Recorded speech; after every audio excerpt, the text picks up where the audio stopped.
যোগস্থ কুরু কর্মণি সঙ্গম ত্যক্ত্বা ধনঞ্জয় সিদ্ধির সমভূত্বা সমত্বম যোগ উচ্যতে।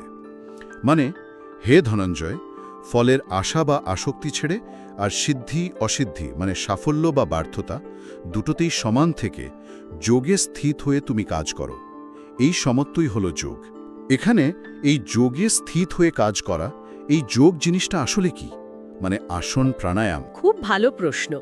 দেখুন, এখানে যোগ মানে কিন্তু প্রচলিত অর্থে শুধুই শারীরিক আসন বা ব্যায়াম নয়। এটা আসলে একটা মানসিক অবস্থা, একটা গভীর স্থিরতা, মনের একটা সাম্যাবস্থা। শ্লোকের শেষেই তো বলছে সমত্বং যোগ উচ্যতে। এই সমত্ব বা সমান ভাবটাই হলো যোগ।